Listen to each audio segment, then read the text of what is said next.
उस समय यूएसए में दास प्रथा का प्रचलन था।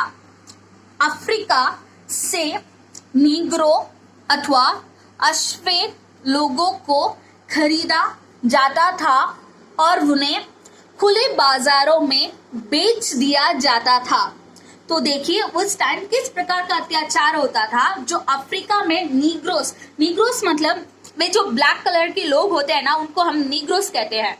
मतलब जिनका जो लोग आके ब्लैक कलर में होते हैं, अश्वेत लोगों को, अश्वेत लोग जिनके शरीर का रंग ब्लैक होता है, काले रंग, अश्वेत मीन्स ब्लैक लोग, जो लोग होते थे वे लोग बाजार में खुलेआम बेचे जाते थे और उन्हें कुछ लोग खरीदते थे।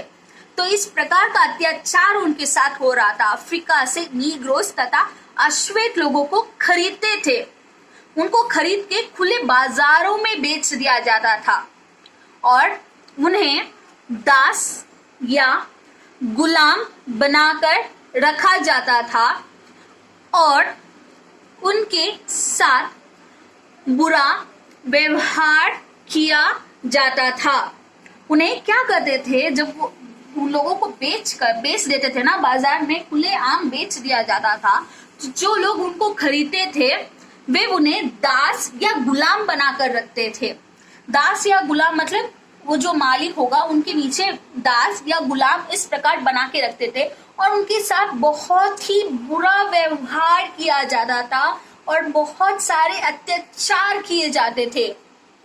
उनके साथ बहुत बुरा व्यवहार किया जाता था, उन्हें गुलामों की तरह ट्रीट किया जाता था और उनके ऊपर कई सारे अत्याचार, कई सारे जुल्म किए जाते थे जिन्हें वे दास बनाकर रखते थे। उनका शोषण किया जाता था। उनका शोषण मतलब उन्हें पीड़ित किया जाता था, उन्हें प्रताड़ित किया जाता था।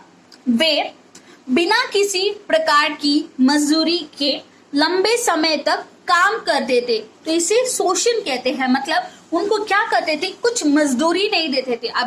अभी हम कुछ काम करेंगे, कुछ वर्क करेंगे तो हमें क्या मिलेगा, उसके बदले हमें सैलरी मिलेगी, पैसा मिलेगा, है ना। तो इस प्रकार उनके साथ उन्हें बहुत टाइम तक उनसे काम लिया जाता था, परंतु उनको किसी प्रकार की सैलरी, किसी प्रकार का रुपया, किसी प्रकार की मजदूरी नहीं दी जाती थी।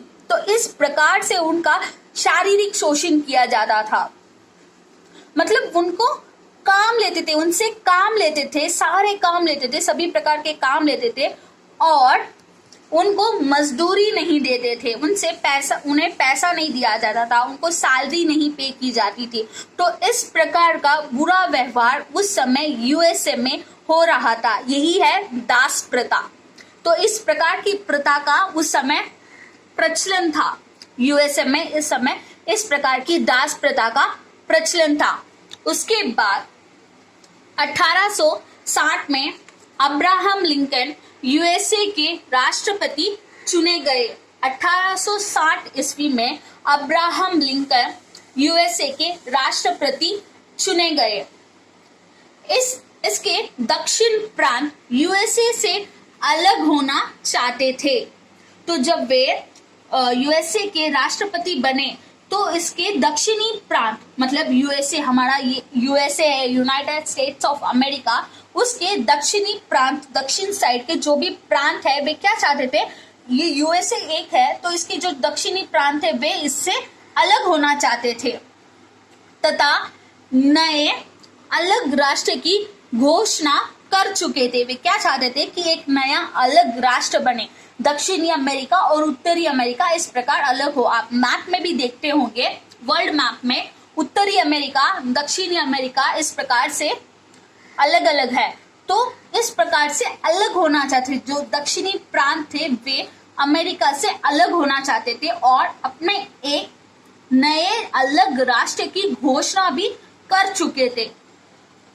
4 सालों तक उत्तरी तथा दक्षिणी राज्यों के बीच गृह युद्ध चलता रहा। मतलब उनके बीच में जो युद्ध था उसे गृह युद्ध कहते थे और यह युद्ध कितने टाइम तक चलता रहा, 4 सालों तक उनके बीच में उत्तरी राष्ट्रों और दक्षिणी राज्यों के बीच में गृह युद्ध चलता रहा 4 सालों तक।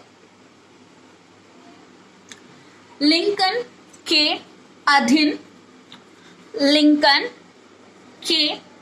अधीन उत्तरी प्रांत इस युद्ध को जीत गए। मतलब उनके अधीन कौन सा साइड था? उत्तरी प्रांत। उनके नेतृत्व में उत्तरी प्रांत था और युद्ध में वह उत्तरी प्रांत जीत गया। उनके द्वारा दास प्रथा को बंद कर दिया गया तथा फिर दूसरी बार भी अमेरिका के राष्ट्रपति चुने गए एवं यूएसए अखंड देश बना रह सका। तो इस प्रकार क्या हुआ? उनके नेतृत्व में उत्तरी प्रांत थे, अब्राहम लिंकन के अधीन उनके नेतृत्व में उत्तरी प्रांत थे और वे उत्तरी प्रांत इस युद्ध में जीत गए। और उन्होंने क्या किया? उन्होंने दास प्रथा को समाप्त कर दी। अभी उनके नेतृत्व में जो प्रांत जीता है तो वे ही लीडर हुए ना, तो उन्होंने क्या किया? उन्होंने दास प्रथा को बंद कर दिया। उनके द्वारा दास प्रथा बंद कर दी गई।